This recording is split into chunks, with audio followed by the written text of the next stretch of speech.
દેના bridge ઉપર આગળ ઊભેલી ટ્રક બંધ હાલતમાં હતી અને પાછળથી એસટી બસ અથડાતા 21 ઉપરાંત લોકોને સામાન્ય ઈજાઓ પહોંચી છે। આજ રોજ દેના બ્રિજ ઉપર વાપીથી ચાણસ્માં જતી એસટી બસને અકસ્માત નડ્યો। આગળ ઊભેલી ટ્રક બંધ હાલતમાં હતી, પાછળથી એસટી બસ અથડાતા 21 ઉપરાંત લોકોને સામાન્ય ઈજાઓ પહોંચી હતી। જેઓને ઈજા પહોંચી હતી તેમને વડોદરા શહેરની એસએસજી હોસ્પિટલ ખાતે સારવાર હેઠળ ખસેડવામાં આવ્યા છે। પ્રાપ્ત માહિતી અનુસાર કોઈ પણ વ્યક્તિનું મરણ થયું નથી।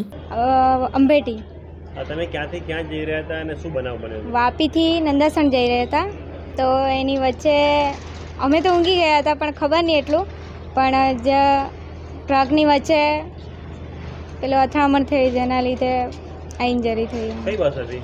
હા, કઈ બસ? ચાણસ્મા વાપી। અચ્છા, તમે ઊંઘમાં હતા? હા અચાનક એક્સિડન્ટ હા। શું કેવું ફીલ થયું? શું લાગ્યું તમને?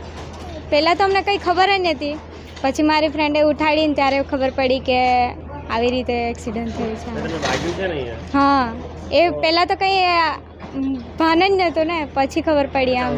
હા હા બધા હતા, ઈજા થઈ છે। હા, કેટલા જણને વાગ્યું છે?